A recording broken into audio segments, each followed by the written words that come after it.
ಅದು ಬೆಂಗಳೂರಿನ famous hospital. ದಿನನಿತ್ಯ ಸಾವಿರಾರು ರೋಗಿಗಳು ಚಿಕಿತ್ಸೆಗೆ ಅಂತ ಬರ್ತಾರೆ. ಆದರೆ ವೈದ್ಯರ ನಿರ್ಲಕ್ಷ್ಯದಿಂದ ಒಂದು ಸಾವಾಗಿದೆ. ಅದು ಬಾಣಂತಿಯದ್ದು. ಅಷ್ಟಕ್ಕೂ ಆ ಆಸ್ಪತ್ರೆ ಯಾವುದು, ವೈದ್ಯರು ಮಾಡಿದಂಥ ಎಡವಟ್ಟಾದ್ರೂ ಏನು, ಆ ಕುರಿತಾದಂಥ complete detail check this out.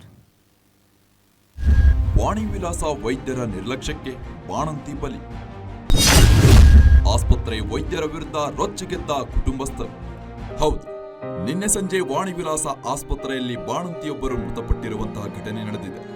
Swati ಎಂಬ 25 ವರ್ಷದ ಮಹಿಳೆ ವೈದ್ಯರ ನಿರ್ಲಕ್ಷ್ಯಕ್ಕೆ ಬಲಿಯಾಗಿದ್ದಾರೆ ಎಂದು ಕುಟುಂಬಸ್ಥರು ಆರೋಪಿಸಿ ಆಸ್ಪತ್ರೆ ಮುಂದೆ ತಮ್ಮ ಆಕ್ರೋಶವನ್ನ ಹೊರಪಡಿಸಿದ್ದಾರೆ. ಇದೇ ತಿಂಗಳ 13ನೇ ತಾರೀಕು ಸ್ವಾತಿನ ಅಡ್ಮಿಟ್ ಮಾಡಿದ್ವಿ. ನಾರ್ಮಲ್ ಡೆಲಿವರಿ ಆಗುತ್ತೆ ಎಂದು ಹೇಳಿ ನಂತರ ಸರ್ಜರಿ ಮಾಡಲೇಬೇಕು ಎಂದು ಆಪರೇಷನ್ ಮಾಡಿದ್ದಾರೆ. ಟ್ರೈನಿ ಡಾಕ್ಟರ್ಸ್ ಮಾಡಿದ ಆಪರೇಷನ್ಗೆ ನನ್ನ ಪತ್ನಿ ಸಾವಾಗಿದೆ ಎಂದು ಸ್ವಾತಿ ವಿಜಯಕುಮಾರ್ ಆರೋಪಿಸಿದ್ದಾರೆ. ವಿಜಯಕುಮಾರ್ ಅಂತ ಶಿವಮೊಗ್ಗದಿಂದ ನಾನು ಮಾತಾಡ್ತಿರೋದು. ನನ್ನ ಮಿಸ್ಸಸ್ ಹೆಸರು ಸ್ವಾತಿ ಅಂತ. 3ನೇ ತಾರೀಕು ಭಾನುವಾರ ಅಡ್ಮಿಟ್ ಮಾಡಿದ್ವಿ. ಅದು ಹಿಂದೆ ಮುಂಚಿತವಾಗಿ ಅಡ್ಮಿಟ್ ಮಾಡಿದ್ವಿ. ಒಂದು ಬೆಡ್ಡಲ್ಲಿ ಸರ್ ಪ್ರೆಗ್ನೆನ್ಸಿ ಇಬ್ಬರು 3 ಅಡಿ 6 ಅಡಿ ಮಂಚದಲ್ಲಿ ಪ್ರೆಗ್ನೆನ್ಸಿ ಇಬ್ಬರು ಮಾಡ್ಕೊಬೇಕಂದ್ರೆ ನೀವು ಯಾವ ಥರ ಅರ್ಥ ಮಾಡ್ಕೊಬೇಕು, ಯಾವ ಥರ ಪರಿಸ್ಥಿತಿ ಡಾಕ್ಟ್ರ್ ವಾಣಿ ವಿಲಾಸದಲ್ಲಿ ಯಾವ ಥರ ಇದೆ ಅಂತ ಸ್ವಲ್ಪ ನೀವು ನೋಡ್ಬೇಕು. ಇನ್ನು ಶಿವಮೊಗ್ಗ ಮೂಲದವರಾದ ಇವರು ಆಸ್ಪತ್ರೆಯ ವೈದ್ಯರ ನಿರ್ಲಕ್ಷ್ಯದಿಂದ ಹೀಗಾಗಿದೆ. ನಮ್ಮ ಮಗಳಿಗೆ ಆದ ಸಾವು ಇನ್ಯಾರಿಗೂ ಆಗಬಾರದು. ಸಿಸೇರಿಯನ್ ಮಾಡುವಾಗ ಕರುಳಿನ ಭಾಗದಲ್ಲಿ ಡ್ಯಾಮೇಜ್ ಮಾಡಿದ್ದು, ಆಮೇಲೆ ಅದನ್ನ ಸರಿ ಮಾಡೋದಕ್ಕೆ ಪ್ರಯತ್ನ ಮಾಡಿದ್ರು. ನಮ್ಮ ಮಗಳು ಉಳಿಯಲಿಲ್ಲ. ಈ ಸಾವಿಗೆ ವೈದ್ಯರೇ ಕಾರಣ ಅಂತಿದ್ದಾರೆ ಕುಟುಂಬಸ್ಥರು. ಸೋಮವಾರ ಬಂದು ಅಡ್ಮಿಟ್ ಮಾಡ್ಯಾರೆ. ಸಿಸರಿಂಗ್ ಮಾಡಲೇಬೇಕು, ನೀರು ಕುಡಿಯುತ್ತೆ ಇಲ್ಲ ಅಂತ ಮಗು ಇಮಿಡಿಯೇಟ್ ಮಾಡಬೇಕು ಅಂತ ಸಿಸರಿಂಗ್ ಮಾಡ್ಯಾರೆ. ಸಿಸರಿಂಗ್ ಮಾಡಿದ್ಮೇಲೆ ಏನು ಮಾಡಿದೆ, ಮಗು ಚೆನ್ನಾಗಿದೆ, ಆರೋಗ್ಯವಾಗಿದೆ, ನಾರ್ಮಲ್ ಆಗತ್ತೆ ಅಂದವರು ಇವರೇ. ಸಿಸರಿಂಗ್ ಮಾಡಲೇಬೇಕು, ನೀರು ಕುಡಿಯುತ್ತೆ ಅಂದವರು ಇವರೇ. ಅದಕ್ಕೂ ರೆಡಿಯಾಗಿ ಆಪ್ರೇಷನ್ ಎಲ್ಲ ಮಾಡಿದ್ದಾರೆ. ಆ ಮಗು ಚೆನ್ನಾಗಿದೆ, ಆರೋಗ್ಯವಾಗಿದೆ. ಅವ್ರೇನು ಮಾಡಿ ಸಿಸರಿಂಗ್ ಸಂಜೆ ಮೇಲೆ ಪೇಷಂಟಿಗೆ ಏನಾಗಿದೆ, ನೀರು ಒಳಗೆಲ್ಲ ಸ್ಟಮಕ್ ಒಳಗೆ ಸ್ಟಾಕ್ ಆಗಕ್ಕೆ ಬಂದಿದೆ.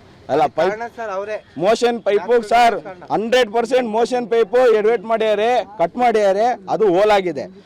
ಏನಾಗಿದೆ, ಒಳಗಡೆ ಇನ್ಕ್ರೀಸ್ ಆಗಿ ದೊಡ್ಡದಾಗ್ತಾ ಹೊಟ್ಟೆ ದೊಡ್ಡದಾಗಿದೆ. ಗ್ಯಾಸ್ಟ್ರಿಕ್ ಅನ್ನೋ ಅವ್ರೇನಂತಾರೆ, ಹೊಟ್ಟೆ ನೋವು ಯಾಕೆ ಅಂತ ನಾವು ಡಾಕ್ಟ್ರುಗಳಿಗೆ ಕೇಳೋಕೆ ಹೋದ್ರೆ ಅಲ್ಲಿ ನರ್ಸ್ ಇರ್ತಾರಲ್ಲ, ಇದು ಮೇಂಟೈನ್ ಮಾಡ್ತಾರಲ್ಲ ಡಾಕ್ಟ್ರುಗಳು, ಅವ್ರೇನಂತಾರೆ ಗ್ಯಾಸ್ಟ್ರಿಕ್ ಅಂತೇಳಿ 2 ದಿನ ಗ್ಯಾಸ್ಟ್ರಿಕ್ ಇರುತ್ತೆ, ವಾಕಿಂಗ್ ಮಾಡಿ ಅಂತಾನೆ ತಳ್ಳಿಯಾರೆ. ಇನ್ನು ಈ ಬಗ್ಗೆ ವಾಣಿ ವಿಲಾಸ ಆಸ್ಪತ್ರೆಯ ಸಿಬ್ಬಂದಿಗಳು ಪ್ರತಿಕ್ರಿಯೆ ನೀಡಿದ್ದು, ಈ ಸಾವಿಗೆ ವೈದ್ಯರು ಕಾರಣವಲ್ಲ. ಪೇಷಂಟ್ ಬಂದಾಗಲೇ ಅವರಿಗೆ ಡಯಾಬಿಟಿಸ್ ಮತ್ತು ಹೈಪೋಥೈರಾಯ್ಡ್ ಇತ್ತು. ಮಗುವನ್ನ ಉಳಿಸೋದಕ್ಕೆ ಸೀನಿಯರ್ ಡಾಕ್ಟರ್ ರಶ್ಮಿ ಅವರು ಆಪರೇಷನ್ ಮಾಡಿದ್ದಾರೆ. ಆಪರೇಷನ್ ಆದ ಬಳಿಕ ತಾಯಿ ಮಗು ಆರೋಗ್ಯವಾಗಿದ್ರು ಎಂದು ವೈದ್ಯರು ತಿಳಿಸಿದ್ದಾರೆ. ನಾನು ಡಾಕ್ಟರ್ ಅನಿತಾ ಅಂತ, Vani Vilas hospital assistant professor.